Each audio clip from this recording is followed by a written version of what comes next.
Good morning. Good morning. So the seagulls are busy, making a lot of noise, giving their own dharma, the seagull sutras. I want to talk about a text by Dogen called Inmo, which I started talking about. The last talk I gave on that was talk number 5, and it was in December of 2022. So it's been a couple of years since I visited this topic. And Inmo means suchness, and it's from the ShoboGenzo, the True Dharma I, the series of Dogen's essays. So in this part of Inmo, Dogen's talking about wisdom. So, what is wisdom? Have you thought about that? Like, what's wisdom in Buddhism? Because usually, we think about Merlin, somebody like that, and the Arthurian legends, or we think about Gandalf, in the Lord of the Rings, and they always kind of know what's going to happen. They can see the future, and they always give really good advice and things like that. Of course, it helps that these characters were written by authors who knew what was going to happen in the future, right? But that aside, we have these ideas about who these people are, that somehow we're going to have this kind of prophetic view where wisdom has to do with being some kind of seer, something like that. So what does Dogen mean? What does Buddhism mean if we start talking about wisdom? So now in this fasicle, I'm going to do something a little technical here, so bear with me. In this fasicle, Dogen's using the character that's translated as chi. And chi here means wisdom. So this is not the same character that when we go to acupuncture and our acupuncturist says your chi is low. That's not the chi we're talking about here. Chi, the character for chi that Dogen's using, is translated into English as wisdom. So the antecedent of this is the Sanskrit, which is pronounced yana. And again, this yana, for those of you who know this, is not the same as jhana, which have to do with meditative absorption states. So that's not what we're talking about, spelled differently. We're talking about yana in Sanskrit, which means wisdom. And wisdom, it means gnosis, knowledge, awareness, or understanding. And gnosis refers to a kind of esoteric understanding, this deeper wisdom or knowledge about the nature of the world. And yana, as a Buddhist term, this wisdom means that we know about how the characteristics, the true characteristics that everything shares are impermanence, no self, interconnected, interbeing, interpenetration with all beings, like completely integrating even on a cellular level.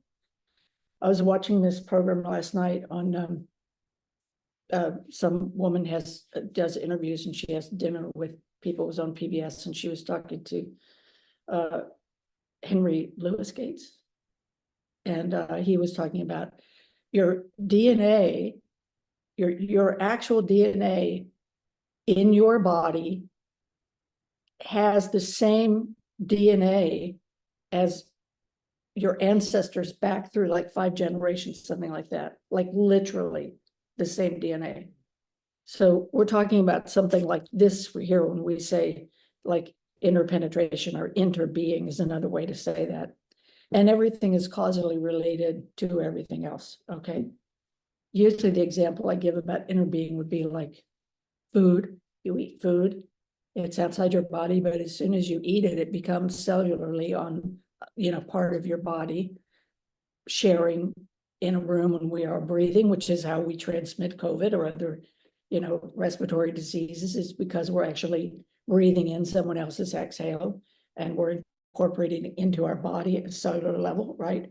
So we can think of that in a more positive way, right? So that's happening. So this is a real thing that we're talking about. It's not something abstract. So when we can understand that and understand the implications of the teachings around that, what arises from that is this word chi, or wisdom, that Dogen's talking about. So this kind of wisdom, specifically the definition of this kind of wisdom, includes or results in faith, and it also means that it dispels all doubts that you have. So this is part of the definition of this word. It also cuts through delusion. This kind of wisdom cuts through delusion, and it creates mental equanimity. Okay, so there's a lot happening here with this. And so Inmo, so here's the next piece of this. Inmo, the title of this essay by Dogen is translated as suchness. So I'm going to tell you the relationship between wisdom and suchness here. So suchness in Sanskrit is tatatha. And this tatatha refers to reality as it is without any labels, right? Things just as they are. Tatatha is also part of Tathagata, which is another name for the Buddha, which means the thus come one. So you can think of Tataka as Tatathas. I have a hard time saying this word, as thusness, are things just as they are, which is the same thus come one. The Buddha who knows and can respond to and be present for things just as they are. So that is also the meaning of suchness. So that's where Inmo becomes suchness. So suchness, the title Inmo comes from an informal expression which refers to tatatha. So so that's here what I want to kind of lay the groundwork of this for you so that you can see what specifically Dogen's talking about, so we don't make up stories about what we think wisdom is, and that we actually understand what he's talking about when he says wisdom here, which is the kind of topic here in Inmo, this particular section of Inmo. So then we understand wisdom as deriving from intimacy, kinship, right? With others, with all beings, with beingness itself, and with all beings, the particularity of reality or beingness manifesting. That we have this intimacy with this, that we're grounded in suchness, and we are actually able to respond to things as they are. So we develop this deep understanding and sharing of our sameness rather than our differences. We understand impermanence, no self, interconnection, inner being, and these causal relationships. That's also one of the, I don't know if I mentioned this, that's also one of the essential things, is that everything is causally related. So we start to understand these causal relationships, and then we view the world from this position of things as they are, this wisdom. Now, things as they are does not mean anything goes.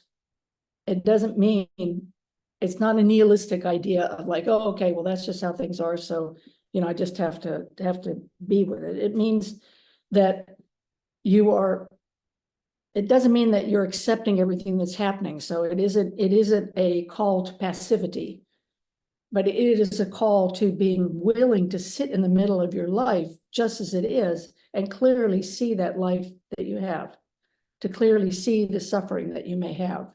Most of us are not so worried about clearly seeing our joy. We just kind of experience joy. But when we're suffering, then we start to say, what is it? What's going on here? I don't like this. When we like it, we don't question it.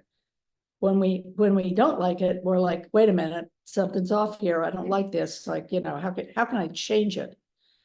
And usually the way that we try to change it is a way that is probably going to exacerbate our suffering through resistance or doing things that are not particularly helpful.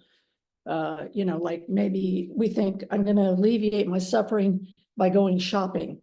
And then we run up our credit card debt, and then we've just compounded our suffering because now we owe a bunch of money and that didn't work very well. And now what are we going to do, etc. So tragedy is great that way. Shakespeare's great. Inevitably, Shakespeare is a domino effect of people trying to alleviate suffering that results in death, mayhem. You know, the last act, everybody's dying on the stage. So we know that, you know, that's tragedy. So so that's what we're trying to understand here is how do we actually, what is wisdom in relationship to how we alleviate this suffering? So wisdom is this deep understanding of the nature of true reality. And so we want to become grounded in this, and out of this grounding in things just as they are, that's where compassion arises. That's where this wisdom comes forth. So, you know, wisdom is actually another word for enlightenment. Wisdom is a word for actualizing realization. It is another word for talking about manifesting Buddha nature. So these are all these ideas are interconnected with each other using different words, maybe different approaches.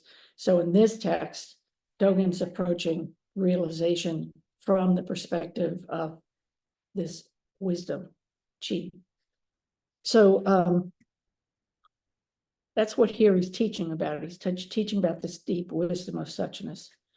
So we seek this wisdom not as a selfish self, right, who wants to accumulate knowledge or accumulate some kind of esteem, but he's talking about it from the perspective of wisdom as the great self, as the part of us that is the true nature of the self, the part that is part of the universal nature of Buddha nature, the part who wishes to dispel delusion and meet suchness in a way that is, as we say in the Bodhisattva vows, saving all beings, as opposed to just some kind of like, I want to be wise kind of thing. And then maybe what, you know, we don't really know what that means, you know. So in some ways, we can maybe get off the path in that way.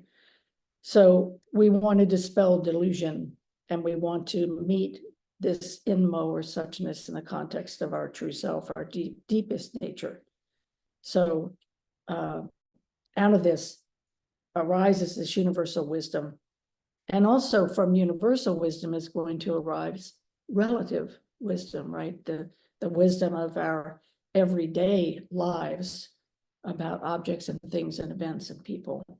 Out of this is the wisdom that will arise from having a deeper knowledge about impermanence, inner being, causal relationships, etc. So the section of Inmo is 3 paragraphs long. So I'm not going to do a line by line commentary on 3 paragraphs because we would be here for quite a while. So I picked out just a couple of phrases that I thought would be helpful to understand the general thrust of what he's saying. He talks about wisdom here without pronouns. He says, wisdom seeks wisdom. Wisdom transmits wisdom.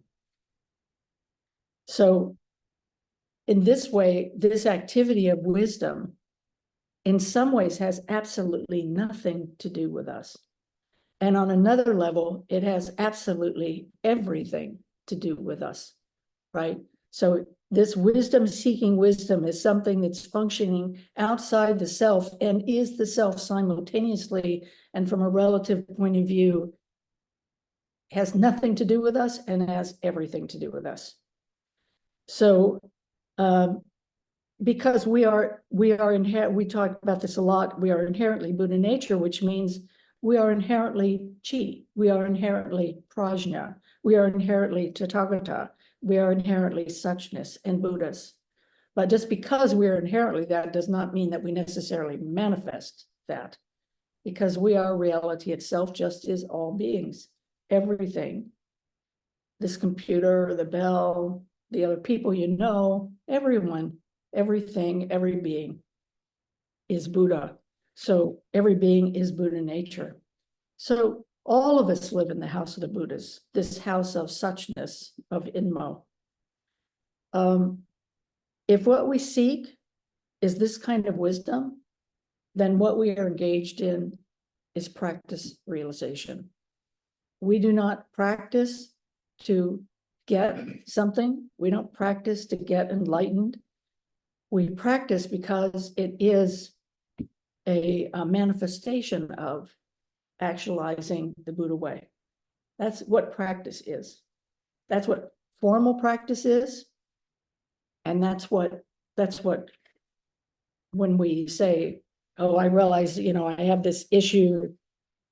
Maybe I have a tendency to be greedy about things, so I'm going to work with my greed, that kind of thing, on a real kind of, personal level of too critically minded, whatever it might be. That's that kind of relative practice of seeing how you're doing something that's unskillful and working with it. When you come to the Zendo and you sit zazen and you do service, I think that's a kind of way in which we are practicing wisdom, but we don't really know what it is. It's something that's seeping into our bones and psyche on a level that we are not so much conscious of. Any story we make up about it may encourage us to do it, but there's something also underlying that's going on in the context of that activity. So there's a couple of quotes here. He said, "This wisdom is not learned from someone. It is not generated by oneself." This wisdom is not learned from someone, and it is not generated by oneself. So here he's talking about wisdom from this universal way of speaking about Qi. And then he said, another place he says, wisdom transmits wisdom to wisdom, wisdom seeks out wisdom. So again, wisdom is reality's function.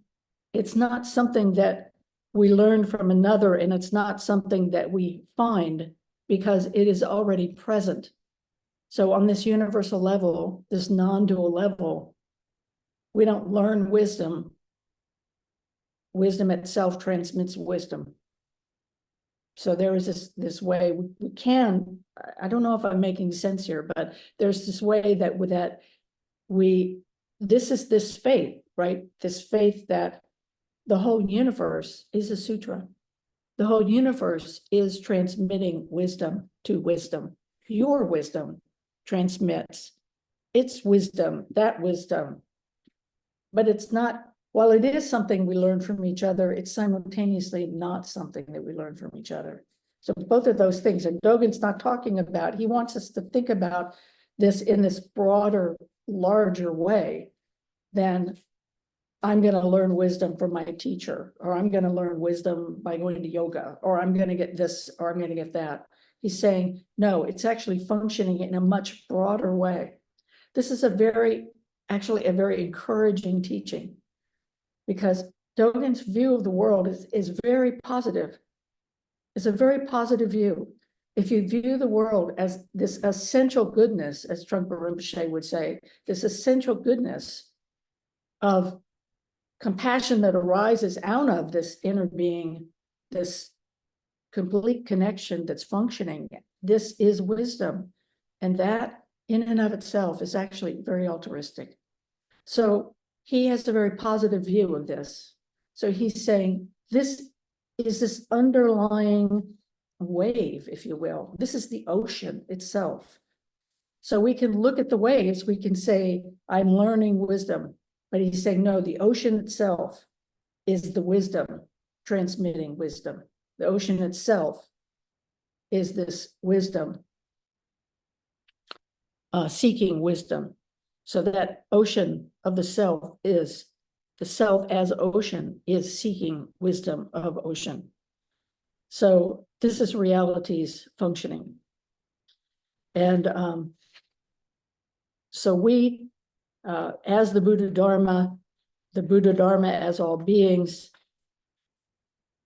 we have this innate wisdom in us already. because of our essential nature.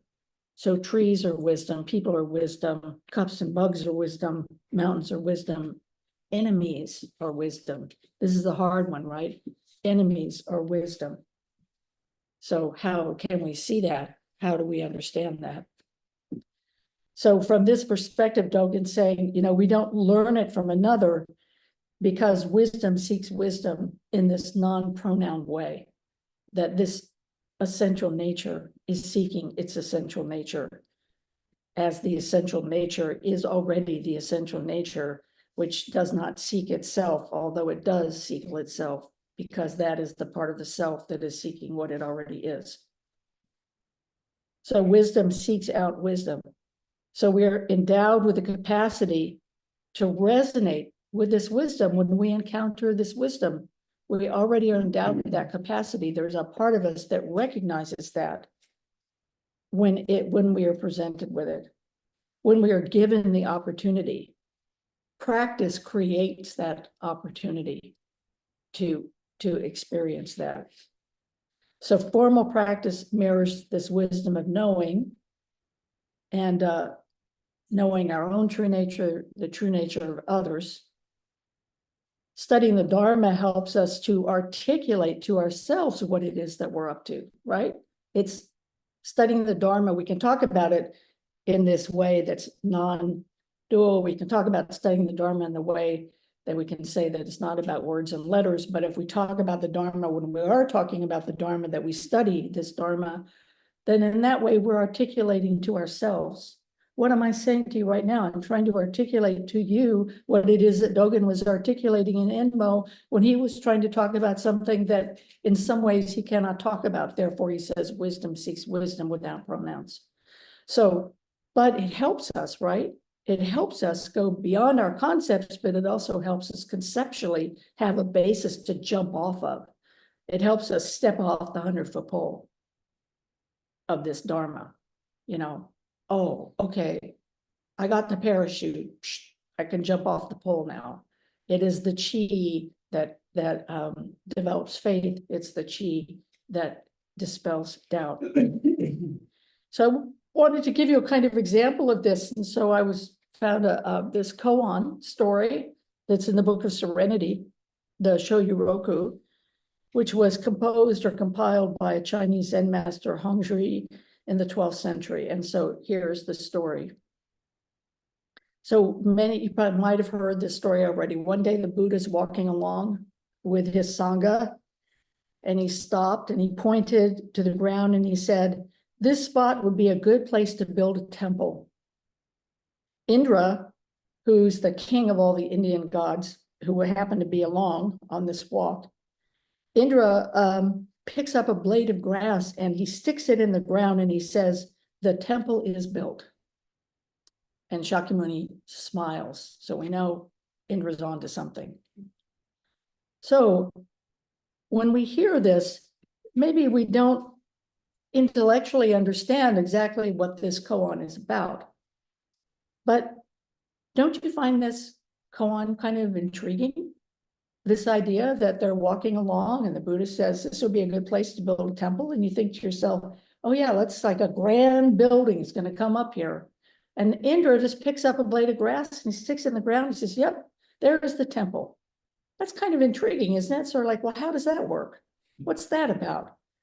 And don't you find it a little much like, okay, I hear this story, maybe I don't quite understand it, but in some way it makes sense to me. It makes sense to me that would happen. In some way, I can see that there's something very right about this gesture of sticking the blade of grass and saying, yes, that's the temple. So I would say to you, if you're having this experience, that is wisdom seeking wisdom. That is wisdom transmitting wisdom. We don't know exactly what it means, but if we feel it,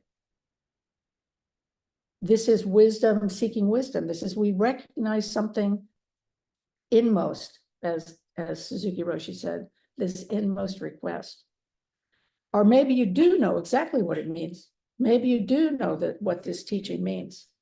So at that point, You've gone beyond this kind of this visceral response to now you have a story, right? Oh, this means that everything is a temple. This means a blade of grass is a temple. This means that everything that I encounter is Buddha. Everything, every space, every blade of grass, every cup I pick up, every person I talk to, that is a temple. That person, that thing, this experience is a temple. Shakyamuni smiles. You know you're onto something when Shakyamuni smiles. Ah, very good, Subhuti. I think you got it. Good show, Indra. Thank you very much for the teaching. So it's like, then we have the story that goes on top of this intuitive sense that this is something that we can understand. And there's a verse that goes with this story. And the verse is, the boundless spring on the 100 plants, the boundless spring on the 100 plants, picking up what comes to hand, he uses it knowingly. Picking up what comes to hand, he uses it knowingly. Indra has the wisdom. Indra's got the chi, right? Because he understands about the interconnectedness of all beings. He understands about the Buddha nature. He understands about all of this. And so he can just, with complete confidence, pick up the blade of grass and say, this is the temple right here. And the boundless spring on the 100 plants, the 100 plants are everything. Everything is the boundless spring. Everything is this renewal happening. Picking it up, using it knowingly. This is what Indra was able to do. And then it says, the Buddha, a collection of virtuous qualities. That's interesting. A collection of virtuous qualities, this Buddha. And what is a Buddha? If we are Buddha, what are we? And what does it mean to say we are a collection of virtuous qualities? Are we already a collection of virtuous qualities? Are we striving, seeking the wisdom of virtuous qualities? But we already are the virtuous qualities, or we could not recognize the virtuous qualities unless we were the wisdom, seeking wisdom that transmits wisdom. Otherwise, the virtual qualities would be hidden to us and we would not be able to see it. So there's this way, the Buddha, a collection of his virtuous qualities, causally leads him by the hand into the red dust. So the red dust is the world of delusion. We say the dust of delusion. So here the Buddha is leading the whole Sangha.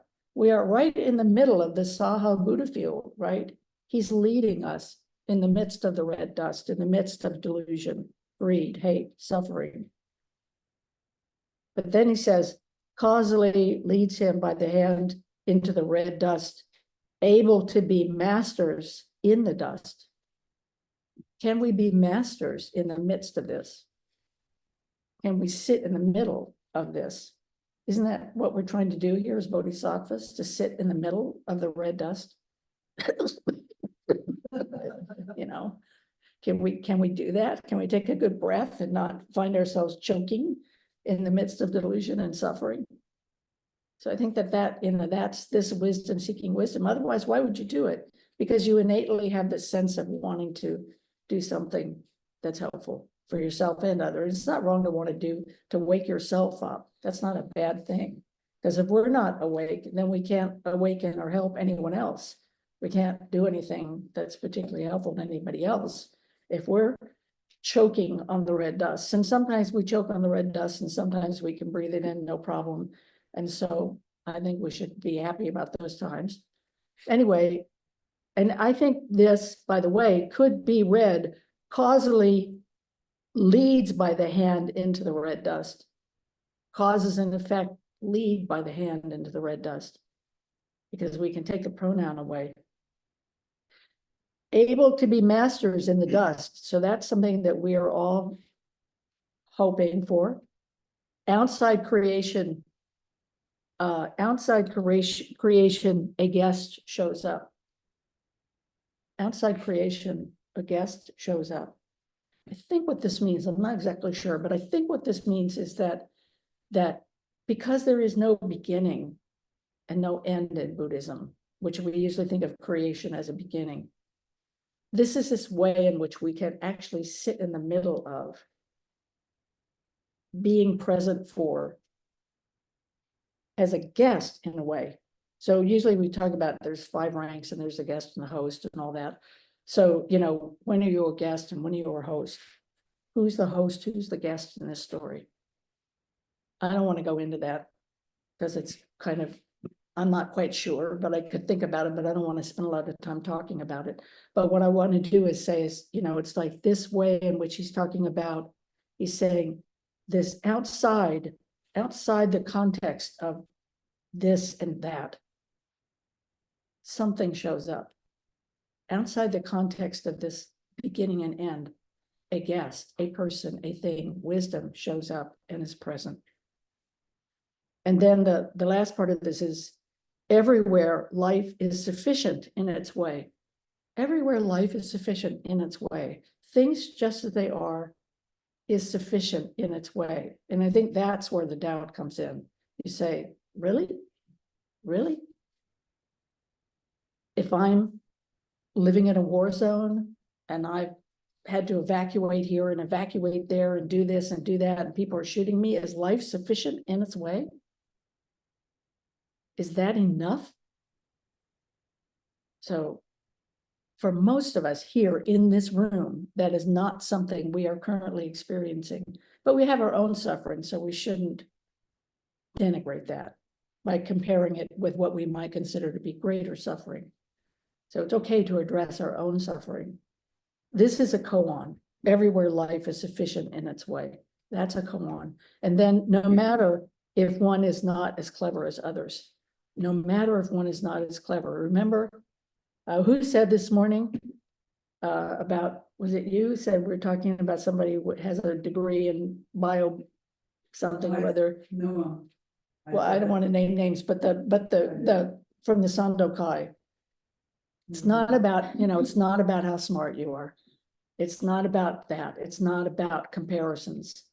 It's not in the realm of that. This wisdom is not in the realm of that. It isn't about whether somebody's smarter than somebody else. You don't have to be intellectually smarter than somebody else to do this practice. That is not, that's what this is saying, you know, no matter whether you're clever or not. Maybe even being clever can be a problem. So this way, because you get, that's the red dust, right? I'm so clever, I'm so smart, I figured this out, I can talk about emptiness, I can do this, I can do that. But you know, it's like when the rubber meets the road, you know, gosh, what am I doing to do now? As a matter of fact, I so don't want to meet the rubber when it meets the road that I'm just going to act like it doesn't happen, and all I'm going to do is talk about intellectually about you know, prajnaparamita and lack of inherent existence, and use all these Buddhist catchwords and things like that. But wisdom is the thing that allows us to actually meet our life as it is, just this life here and now. So everything we do, every person we meet is Buddha. And you might feel like a desire to do this in your own life. You know, you might be inspired by this. I think we are inspired by this. You know, this is wisdom, seeking wisdom. So we have this innate desire to want to express this understanding in our own life. But here's the thing. It's really hard to maintain this attitude, because as soon as something happens, or as soon as somebody says something to you, or something like that, it's like, you're like, I don't think this person's a Buddha.